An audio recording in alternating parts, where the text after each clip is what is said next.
This term, climate justice. What is that? Climate justice is recognizing that the negative impacts of climate change don't affect all people equally. It also means transitioning from a fossil fuel-based economy to a more sustainable future. MN350 is one of the groups that's pushing for this transition to protect our futures. You can even get involved too. That's great, especially since I'm concerned about pipeline projects like Line 3. How can I help MN350? Just find them on Facebook or visit mn350.org. Hey, Cudahy to all my friends and relatives in four directions. This is Robert Pilot of Native Roots Radio presents I'm Awake. I'm here to ask you for your support. Finding honest Native-centered news is not easy.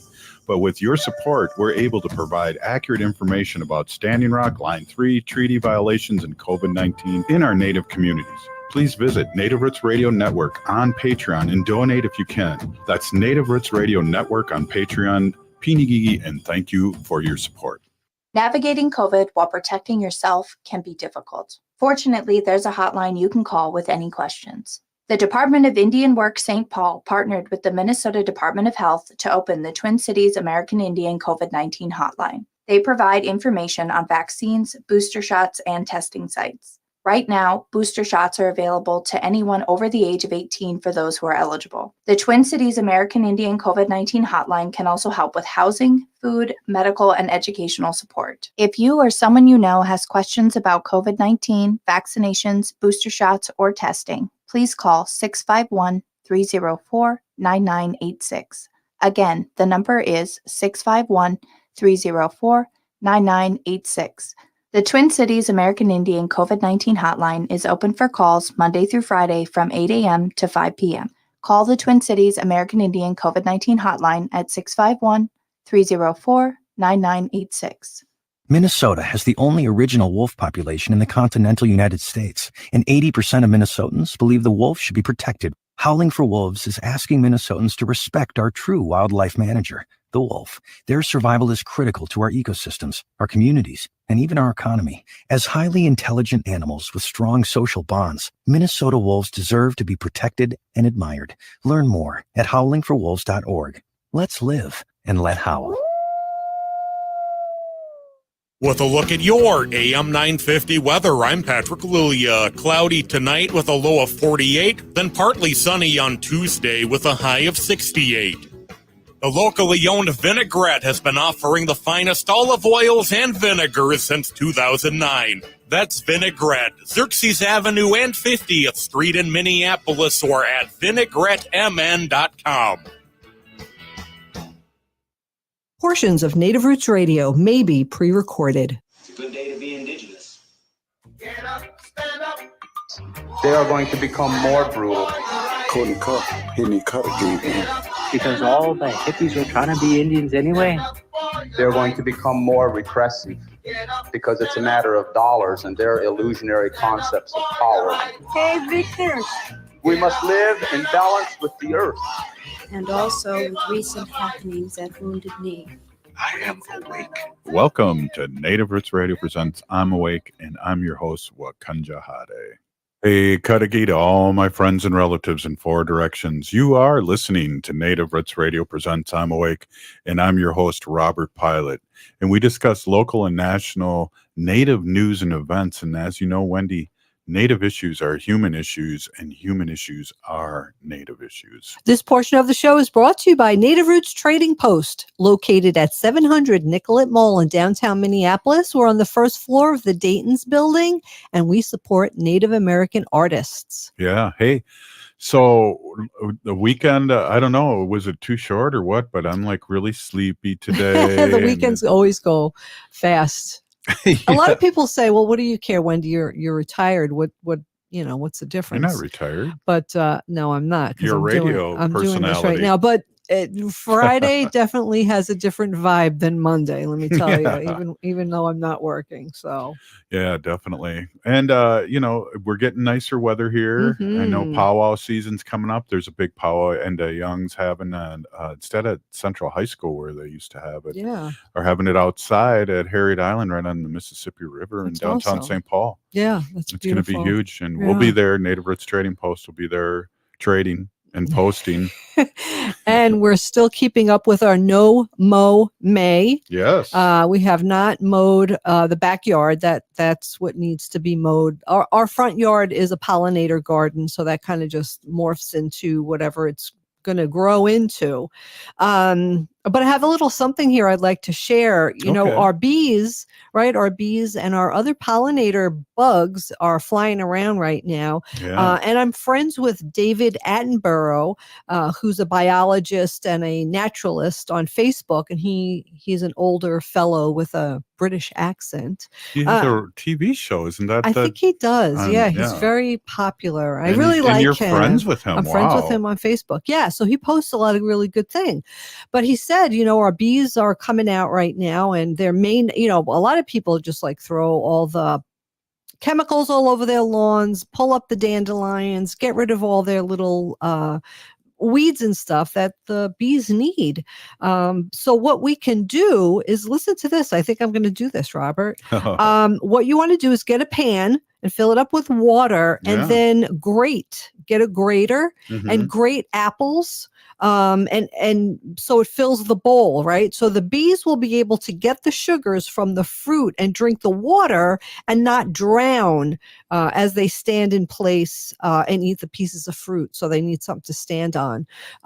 Yesterday when I was walking our dog Wanda, in our neighborhood is really awesome because a lot of people put water out for the dogs as Right. you know, so you know, Wanda, she's very picky about what water she will and will not drink. But as I was walking, I saw a lot of dead bees in the Oh, you know, the really? things of water. Yeah. So yeah, what I'm going to do is going to get one of the apples that you were going to eat, Robert, the Oh, honey crisps. come And I'm on. going to grate it and put it in this pan with water so that the bees could stand on the apples and drink that and get sugar that they need for their energy. So Yeah, and if Yeah. you're giving them my apples, my Honey Crisps, Honey Crisps. you should probably give them a towel too to towel themselves off. Hey, that's let's get with Gina with the news. Gina, welcome, and Peony Gigi, thank you so much for being on as always. Who? Oh, bonjour, Gina Peltier, Indigenous Kash, Mikanakwa Jiandiniwa, Anishinaabe, Turtle Mountain Pembina Band. Guys, thank you so much for having me on. And so, as you know, you guys, this past few years, what has it been, 7 years, 8 years, we've been battling this foreign corporation Enbridge up here in the deep north for sure, because of all the dangers that the construction of Line 3 has done and still poses. So, you know, Line 3, which is now dubbed Line 93, is going through nearly half of North America's fresh water. And it's really, really scary because they've already fracked out into multiple rivers, you know, and they've breached many aquifers, which, you know, they're not doing a good job of cleaning up. And, you know, with all the construction and the man camps and the girls who went missing while the construction was going on, you know, I do want to say I'm grateful for all the thousands upon thousands of people who came all over around the world to help defend, you know, the United States' water. Like I said, that pipeline is going through nearly half of North America's fresh water. And this is the last of Canada's oil that is going through Line 3, which is now being dubbed Line 93. And then one more thing before I get on to the main thing I want to talk about, is that water is now a commodity on Wall Street. You know, became a commodity on Wall Street December of 2020 when Governor Walz approved of the permits of the pipeline. So with all that information, it's quite clear, you know, what Enbridge's next plan of action for making money is. So we did have a bunch of brave people who did come from all over the world to help us in this battle against the construction of Line 3 and against the oil flowing through it. And there was nearly 1,000 arrests that these brave water protectors went through. You know, they not only risked their lives, but they also risked their freedom. And so last Thursday, 2 of these brave water protectors had court.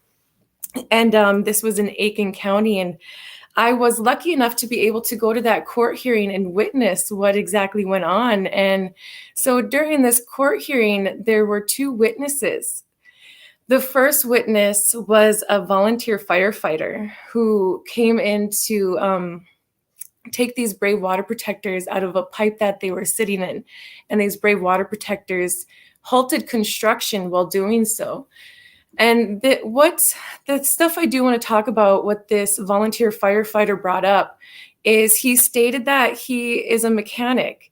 And when the attorney was questioning him, the defendant attorney, he asked him on basis of bias, to establish bias, he asked the mechanic, what do you think the threats are of line 3 and why they were trying to do this? And the mechanic, the witness, he says, it's to stop. They wanted to stop the oil, but how do you think they got here today? How do you think they drove their cars? What do you think they're wearing? And I just got so disheartened to think that this mechanic, this volunteer firefighter, he doesn't know. He's misinformed. With being a mechanic, you would think you would know that Henry Ford's first automobiles ran off of hemp fuel. And we all know the benefits of hemp, and the whole body was made of hemp steel. So a mechanic should know that we never needed fossil fuels to begin with. Never. We never had to depend on fossil fuels. We always had a great resource, not only to use for fuel, but hemp can help build houses, hemp can make clothes, and anything that's made out of plastic can be made out of hemp. And the oil that's going through line 3 is being sold to China to make plastic. Right. Mm-hmm. So, and it's just, Gina, the point too is also that what he's trying to say, I think, is like, yeah, you're driving here, you're using the oil and, whatever. But, as we evolve, we're still, we still used typewriters before we used our laptops and computers. We're still writing checks while everything is starting to go online. Like, we're still using old technology and old things as technology evolves. Right. And if we were able to continue to use hemp, the technology would have evolved. Canada, like I've reported before in this segment, is making planes out of hemp. Not only is the steel, which is 1,000 times stronger, they're also using hemp fuel. So Canada's already making that just green transition. Right. So I'm just really, really upset at the misinformation that is out there, especially with those who are heavily involved with having to use fossil fuels. And I'm sorry, if I had a choice, I wouldn't be using fossil fuels. Mm-hmm. Right. Exactly. That's great. Thank you. Yeah. Hey, why don't we jump back into this? And then we're going to have Dr. Stately on in a few seconds, but we'll talk a little bit more about this. You're listening to Native Roots Radio presents I'm Awake. Stay with us. Hey, Wendy, what are we doing for dinner after the show? How about we go to J. Selby's on 169 Victoria Street in St. Paul? They have a delicious plant-based menu that's compassionate and environmentally sustainable. I'm getting their spot-on vegan Big Mac, the dirty secret. You can pick up and they deliver within a 5-mile radius, or you can call them at 651-222-3263 or visit jselbys.com. Well, you sold me one. Let's go order at J. Selby's tonight. I'm hungry. Are you nervous to go to your mailbox and see one more past due mortgage bill? You could qualify for financial assistance through Home Help MN if you have fallen behind on your mortgage payments due to the pandemic. This Minnesota housing program even has money available to help with other past due mortgage-related expenses. Learn more at homehelpmn.org or call 1-800-388-3226. We are your relatives. We are your relations. Brothers, sisters, sons, daughters. And some of us are your grandchildren. We are your community. Historically, we held places of honor and respect. Because of the impact of colonization, some of us are rejected, thrown out from family, friends, and community, set up as targets for sexual violence, sex trafficked, humiliated, tortured, and murdered. Everybody has the right to be safe. We are your relatives. Remember, homophobia is not traditional. Sponsored by the Minnesota Indian Women's Sexual Assault Coalition.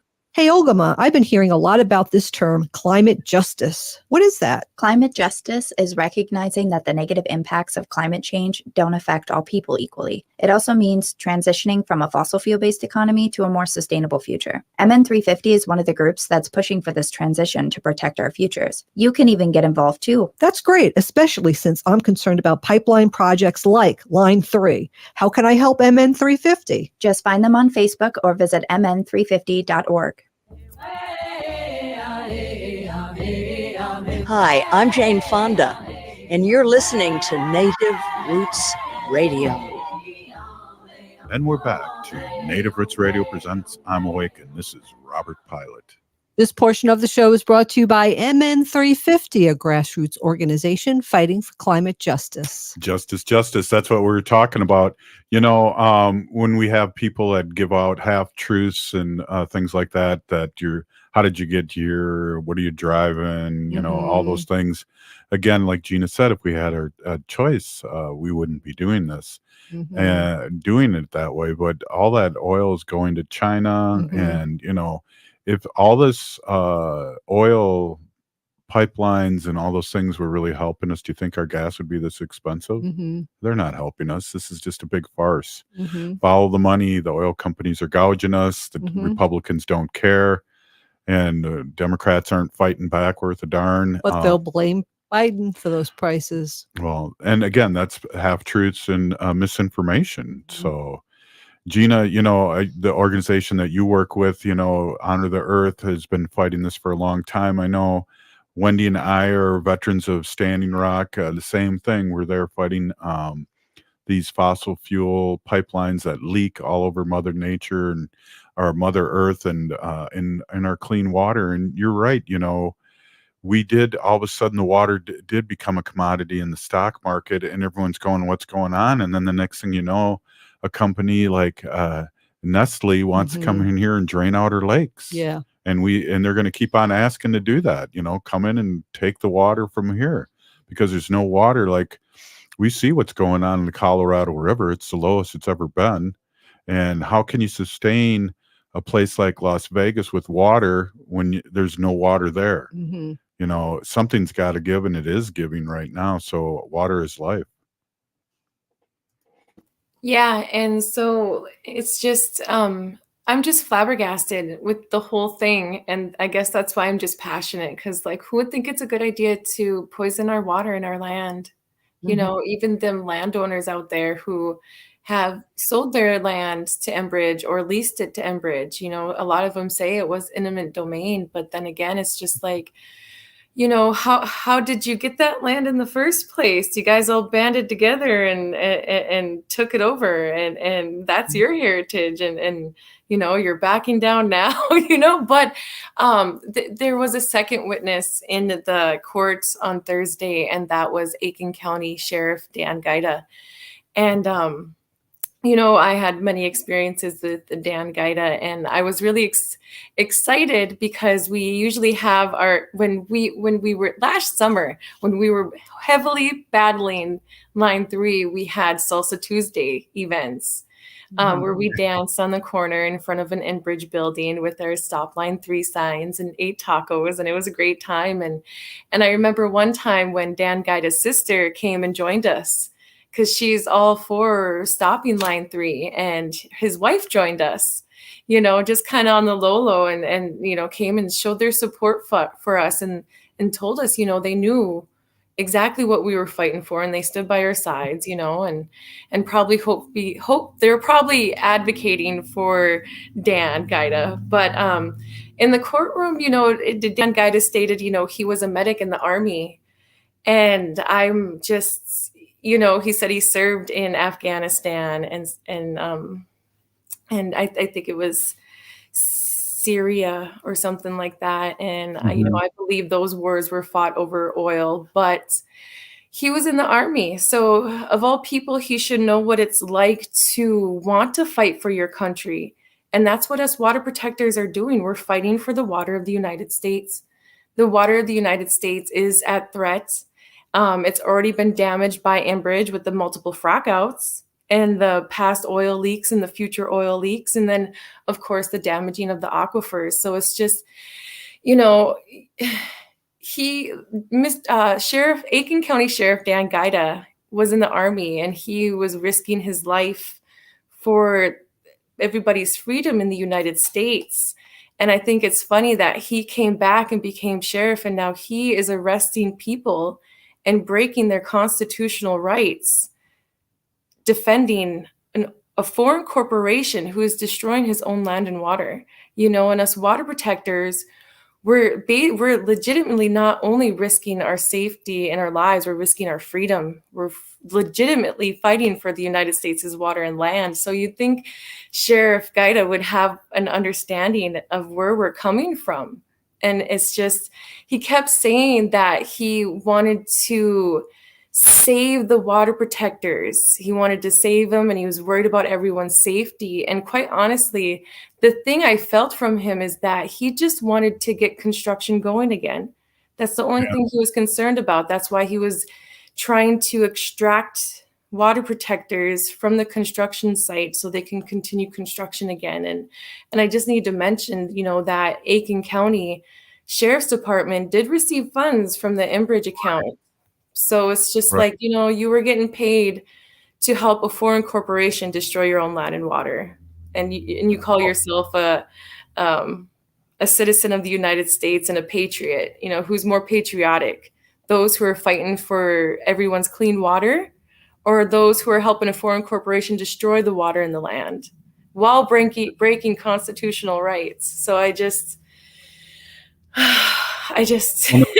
It's cool, Gina. And I'm glad you mentioned that, because I was going to jump in and mention that. And that's the way Dakota Access Pipeline was too. All those millions and millions of dollars for mercenary sheriffs. I mean, we had our own Hennepin County sheriffs. They were beating up water protectors and getting paid very well. They weren't getting paid regular wage. They're getting paid time and a half because it was a 24-hour deal with them. And so it's upside down world. We're paying out of our taxes people to beat our own people up, to not protect our own resources. The world's going to be here. The planet's going to be here. It's the humans that aren't going to be here. And of course, BIPOC, Wendy, the same with all these factory farms and things like that. Who's affected the most? It's the BIPOC community. Yeah, people who have a lesser voice than the other, people who don't have a lot of money. The pipelines, the factory farms, all these bad things are built near people who can't defend themselves. Or don't have a big lobbying power, don't have corporate money, don't have all the resources to fight against it. Well, and again, why did we start this show in the first place? Well, because we went to Standing Rock, and when we would come home, we would listen to the news about Standing Rock, and none of it was true. We would be watching TV and saying, well, that didn't happen because we know there. That we were there. It wasn't even hearsay. It was like we were there witnessing it with our own very own eyes. Right. And then also too, when we had actions here, I'll never forget this, how local news handled this. We had the youth of St. Paul and Minneapolis reaching out and having a march in the middle of the Lake Street Bridge, which goes over the Mississippi River. Yep. Well, it's the Marshall Street Bridge if you're from St. Paul, but and meet each other and shake hands and rally. But when you watch the local news and the helicopters, they only taped one side of the bridge of half the people and said hundreds of people were there. And again, my lion eyes saw thousands, or at least a couple thousand people. So that's how those little subtle things can happen in the mainstream media, you know, is that they can make things seem lesser. And I'll tell you, one thing that they couldn't make seem lesser was the uprising after George Floyd's murder. And because we had our own journalists that were going Facebook Live, YouTube, and all these things that were showing what really was happening. And I think that's one of the things, if you're going to look at the election coming up, if you're looking at what's happening to our resources and to our people and to it's the mainstream media. Now, remember, they all say the Republicans want to say it's a liberal media, but if you watch that, it's owned. These media's 8 stations own 8 companies own 90% of the airwaves, radio and film. They're all owned by only 8 people telling the same story, and these people are rich people that own this. These aren't like us. limousine liberals or however Or you want like to put us. Yeah. Yeah. So I mean, so everyone needs to keep an eye on the prize, meaning, listen carefully what you're seeing out there. Listen to what the sheriff is saying. He wants to protect water protectors, but really he wants to push them out of there so he can make his job easier. And these people can dig and frack and destroy our environment, our drinkable water, our things here. And he can have a paycheck and go home and sleep because he thinks he's taking care of his family. But in the long run, it's like Alice is saying right here, the ruling class propaganda rules the mainstream media, and that's absolutely correct. Yeah. And that's why it's great to have somebody like Gina on and talk about these things and bring them up, because I don't think we talk about them enough, even if it was every day. Yeah, exactly. And Gina, did I misunderstand you? You said the sheriff's wife was there rallying with you on the corner on Taco Tuesday? I wonder how that was when she went home at night. Like, that's like, that's crazy. Yeah, it was really, really awesome to see their support. Lincoln County Sheriff Dan Gaida, his sister and his wife coming out and supporting us. And wife were there. Wow, that's amazing. Yes, we got to keep speaking the truth, Gina, like you are, and like Winona does. Like people from MN350, like Nancy Bolio, who's checking in here with us, who's on our show on Tuesdays and is going to be doing Rock the Vote Native Style, things like that. Your brother, all these people that are speaking the truth, because it needs to be out there. And whenever we tell our allies, this is what happened, they're in shock. Yeah. Or this is what happened to our people, or this is what happened, what really happened. They're in shock, and we have more and more allies that understand our plight, their plight, everybody's plight. Absolutely. Yeah. So up next, we're going to have Dr. Stately. We're going to talk over what's going on. I know he had a sad thing happen in his family. We'll be right back after this short break. Stay with us. Hey, Olgama, I've been hearing a lot about this term, climate justice. What is that? Climate justice is recognizing that the negative impacts of climate change don't affect all people equally. It also means transitioning from a fossil fuel-based economy to a more sustainable future. MN350 is one of the groups that's pushing for this transition to protect our futures. You can even get involved too. That's great, especially since I'm concerned about pipeline projects like Line 3. How can I help MN350? Just find them on Facebook or visit mn350.org. Things may be getting better, but COVID is still around. Stay healthy and up to date on your COVID vaccinations and boosters. Right now, everyone 5 and older is eligible to get a vaccination, while everyone 12 and up is eligible for their booster shot. Plus, you're eligible for a second booster if you're over 50 or received an initial booster dose at least 4 months ago. Getting boosted increases your protection against severe disease from COVID-19. Find a vaccination site by calling 651-304-9986. J&S Bean Factory is a native-owned, community-supported, cozy, artsy coffee shop which offers roasted on-site beans, live music, and baked goods. Relax in the beautiful outside patio.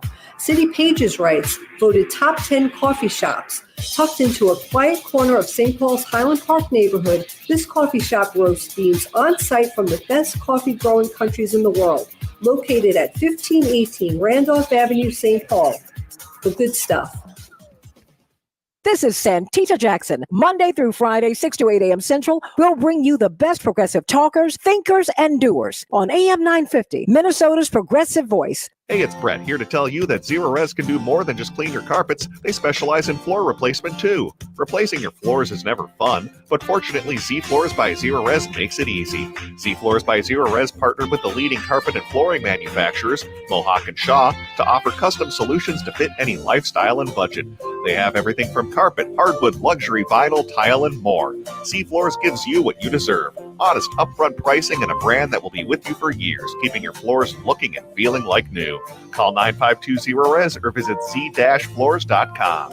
Mention AM 950 when you call, and the friendly staff at Z Floors by Zero Res can set you up with a free at-home consultation. And speaking of that friendly staff at Zero Res, they're hiring right now. Zero Res is looking for outstanding individuals to provide customers with exceptional service. No experience required. Zero Res offers paid training, full benefits, paid vacation, 401k match, free breakfast, and more. Learn more and apply at zeroresminnesota.com/careers. Electricity costs have hit historic highs, and they're likely to continue rising with no end in sight. If you own a business, those are costs that are eating away at your bottom line. But switching to All Energy Solar can help you see green instead of red. A system from All Energy Solar offers a bankable investment with energy costs that won't rise along with fossil fuels. So stop renting your energy from the utility company because the rent keeps going up. Solar tax incentives are strong, returning up to 60% of your investment. But those credits will decrease in 2023. And with more businesses switching to solar, capacity is limited. That's why reserving your spot on the grid now has never been more critical. All Energy Solar has the experience of installing over 6,000 systems for all sorts of properties in the Midwest and beyond.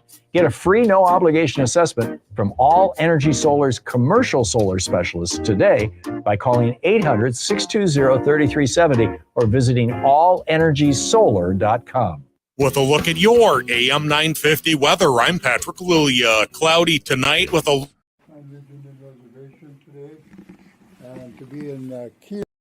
This is Angela Warner with Warner Stallion. If you've got a broken appliance or one you wish would break, don't settle for poor selection and don't pay a penny more than you should. Warner Stallion has thousands of in-stock appliances, plus save an extra 5%. Shop now at warnerstallion.com.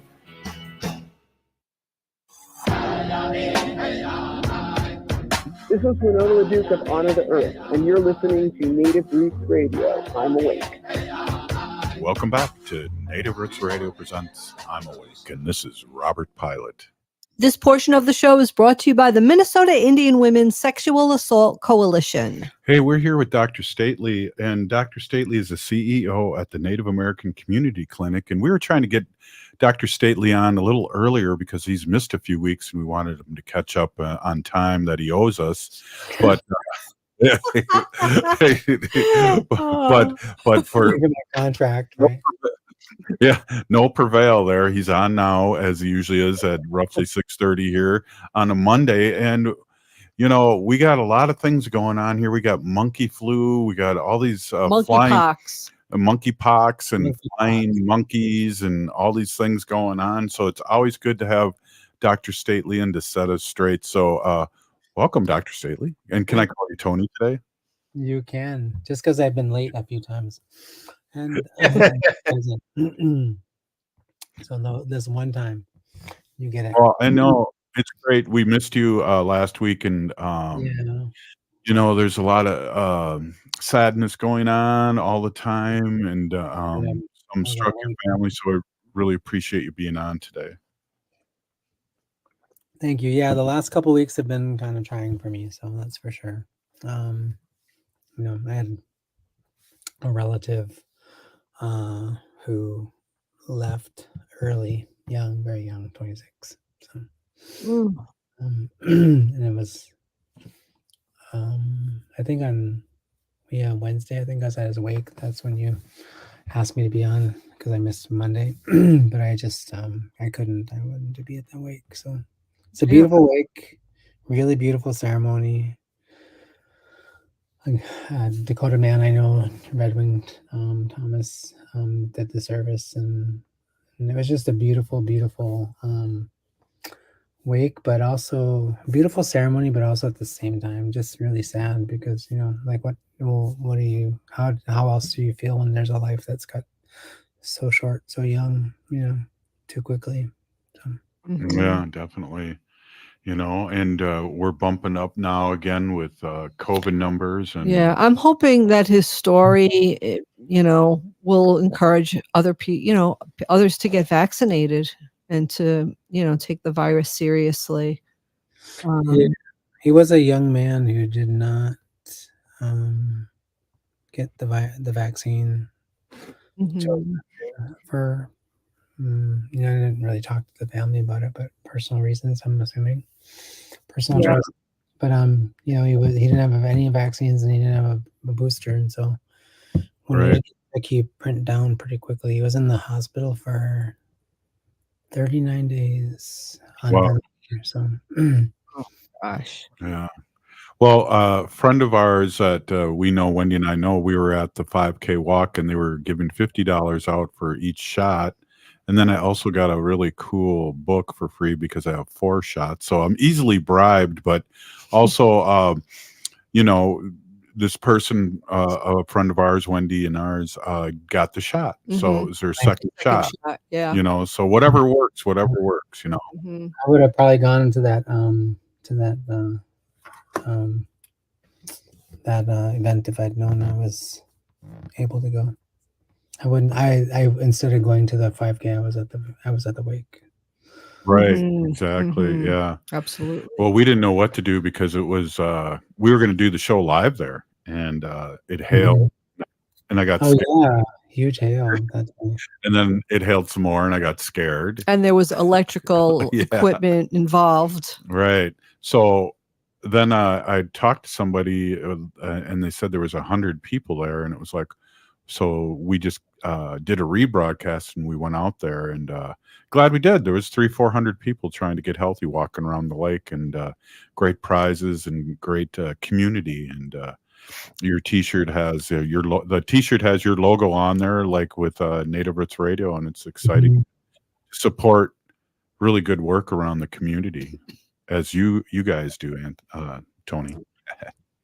Yeah, I mean, I was really happy to support the 5K walk and run. I was hoping to be there in person, so I could hobnob with the infamous and famous Robert Pilot, and also hang with We're a good comedy team, I do admit. You know, we got a 1-2. with one of my other favorite legislators, Danielle. Yeah, exactly. And she did a great job of setting that up. And there was also another legislator, Paul Fox, out there who was good to see. But yeah, definitely Danielle did a great job again, as she does every year. I hope I still get my T-shirt, even though I didn't show up because I did register. So I should reach out. Probably not. Probably not. Rude. No. No, I think they have some T-shirts stashed. And just FYI, in case you don't, I have a pink shirt and a yellow shirt, extra large. I could always give up if you don't get one, and I also have that one from Gatherings of Nations for you too. So all of a sudden I don't see it, and I have all this swag for you.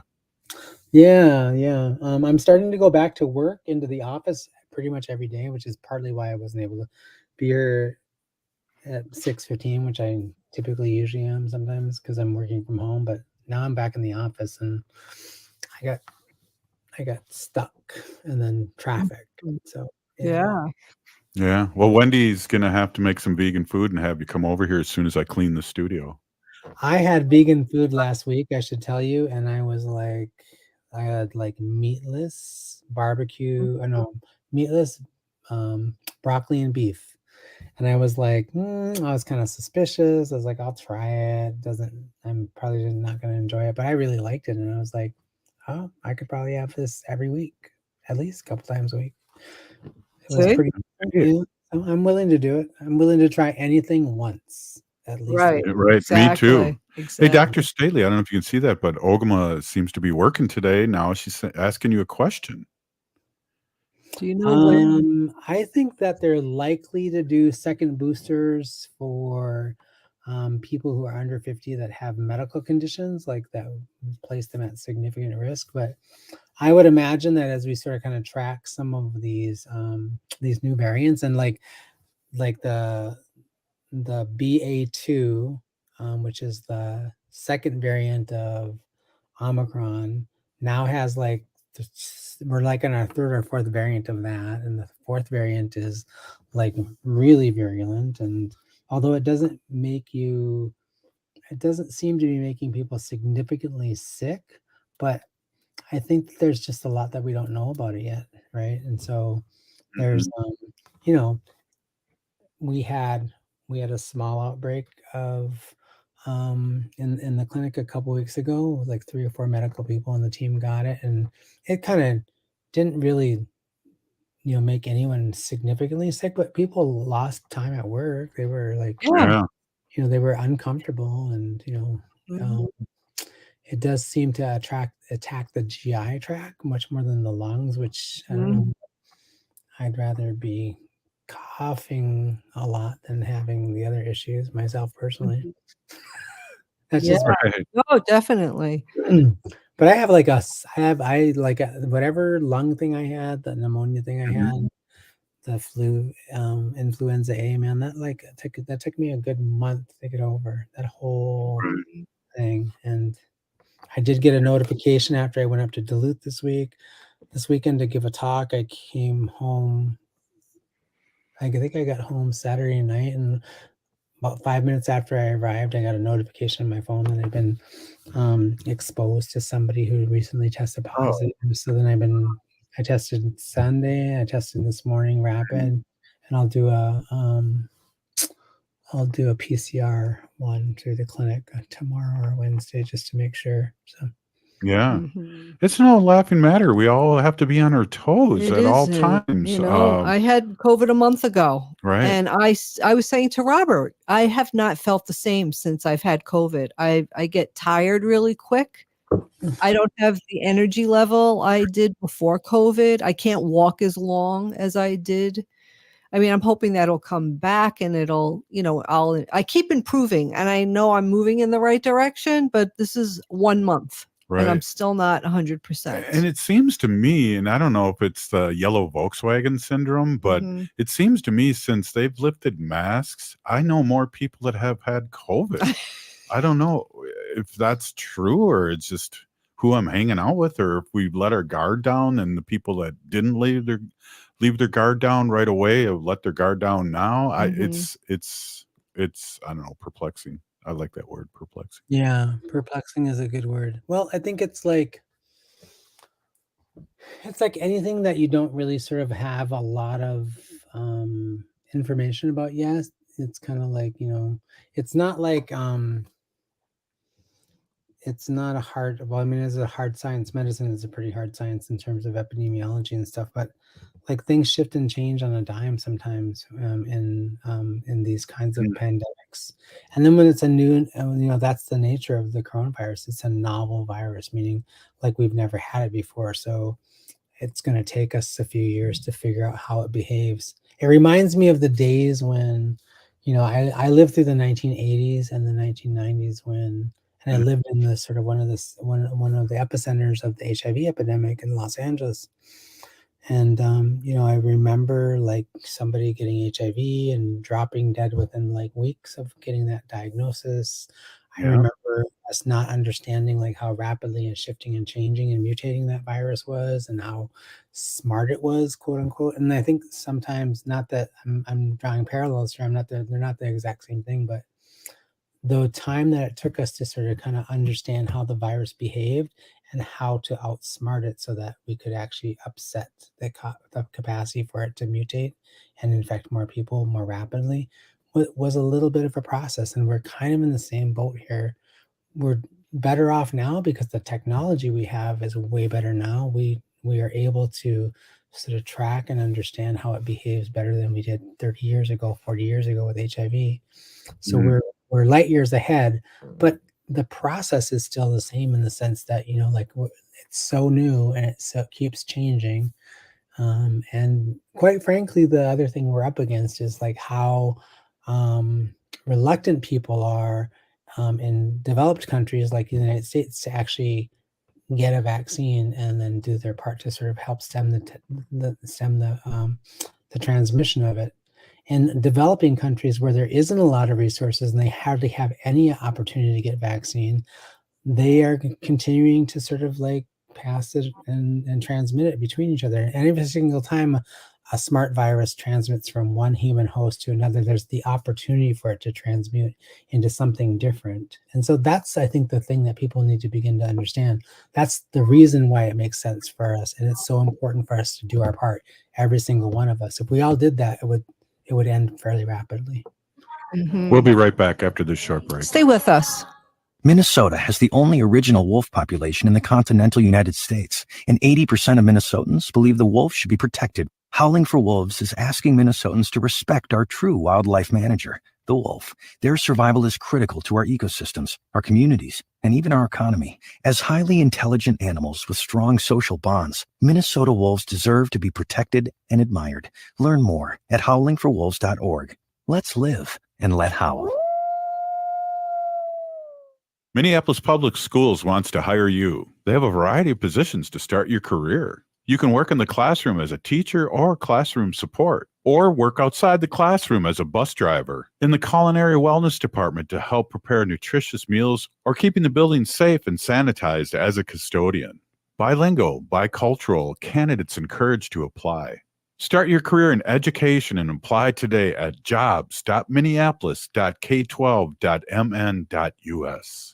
Navigating COVID while protecting yourself can be difficult. Fortunately, there's a hotline you can call with any questions. The Department of Indian Work St. Paul partnered with the Minnesota Department of Health to open the Twin Cities American Indian COVID-19 hotline. They provide information on vaccines, booster shots, and testing sites. Right now, booster shots are available to anyone over the age of 18 for those who are eligible. The Twin Cities American Indian COVID-19 hotline can also help with housing, food, medical, and educational support. If you or someone you know has questions about COVID-19, vaccinations, booster shots, or testing, please call 651-304-9986. Again, the number is 651-304-9986.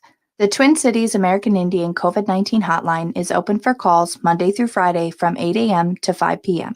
Call the Twin Cities American Indian COVID-19 hotline at 651-304-9986. Bonjour, I am Oshawashko Gijig. I'm from Red Lake Nation, and you're listening to Native Roots Radio. Welcome back to Native Roots Radio Presents I'm Awake. This portion of the show is brought to you by Howling for Wolves, protecting wolves for future generations. Oh. I kind of sound like a sick wolf. Where is that? Oh, there it is. Woo! All right. Hey, Wendy and I have our own show going on here in the during the commercials. We do listen to the commercials, by the way. But and she made up a great point. I think we were ending that segment. I think that's really what you said at the end there, Tony. Needs to be repeated. Do you mind repeating what you said at the end of the segment? Oh, the part I was talking about the end of the segment, I said that the part about understanding how the virus behaves and transmutes and becomes like, changes. That's what transmute means. It changes the genetic structure of it, changes from one host to another when it transmits, and then it can become like a different beast, really. Like it's kind of similar to the host, but different in a lot of ways. It can become more virulent, more stealthy. Viruses are a little bit like, I don't know, I mean, I guess, a good analogy is like, 100,000 years ago, humans weren't all that super intelligent in the sense that they were living in caves and using, sticks to beat each other up with. Sometimes things haven't actually changed all that much, actually, when I think about it. Caves over condos. No, they're using their fists instead of sticks. But I guess the point being is like, that's the nature of evolution, is that organisms are intelligent, and Native people, we believe, like COVID, things like that, are sentient, they have spirit, right? And they change and they transmute over time. But I think the part of it is beginning to understand is like every time it jumps from a host to a new host, it has the opportunity to become more stealthy, more intelligent, more difficult to sort of track and stop, more difficult to sort of, wrangle, as it would, right? And that was true. I was using HIV as the analogy there because that was certainly one of the things that we were challenged by 40, 50 years ago at the beginning of the HIV pandemic. Was like we didn't understand like everything we created to address it and stop it, like would stop it break for a little while, but then it would get smart and figure it out, right? And get around the issue. So those are the like what we can do as human beings is like we can all do our part to get vaccinated, because what we know from 2 years of research now, 2 years of science, is that, when we are a good year and a half of science around vaccines, we're coming up on like the end of our second year here with vaccines, is that we are able to, when you get vaccinated, you have less likelihood that you're going to transmit the virus, less likely that you're going to get seriously ill or sick or die, Mhm. and less likely that you will be able to transmit or acquire and have the full sort of infection process.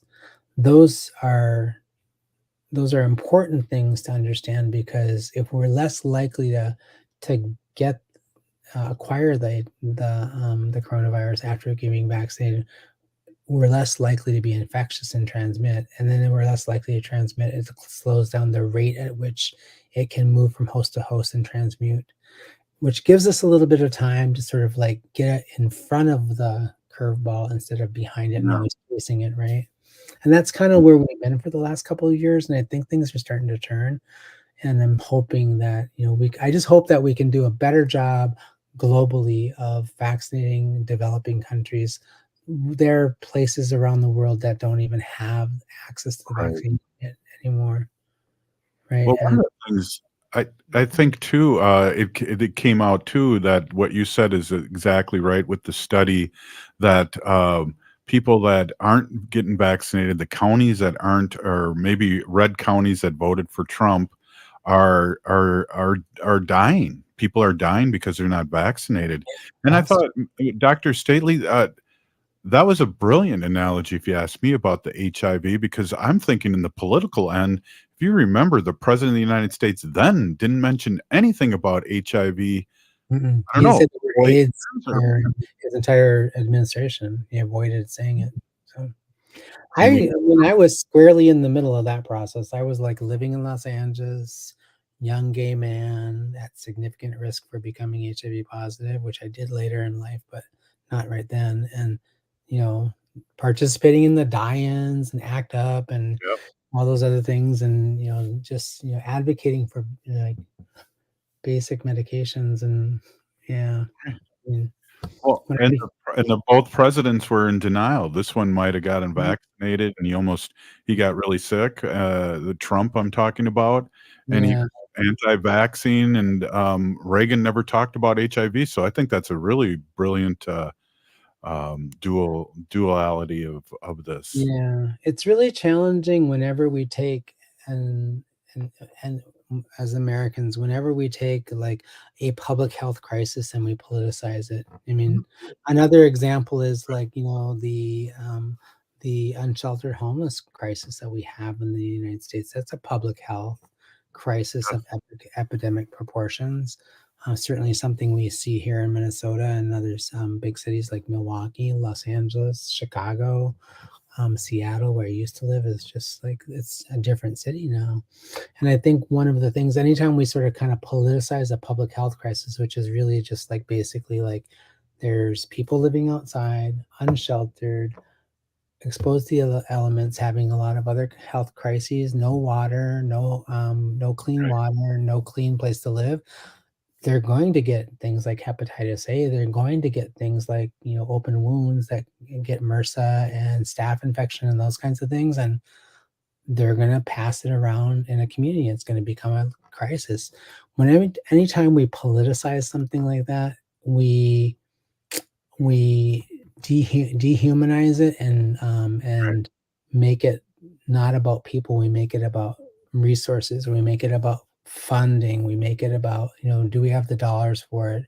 We blame the victim. We say the person is responsible for it, right? Those kinds of things. And it's real problematic.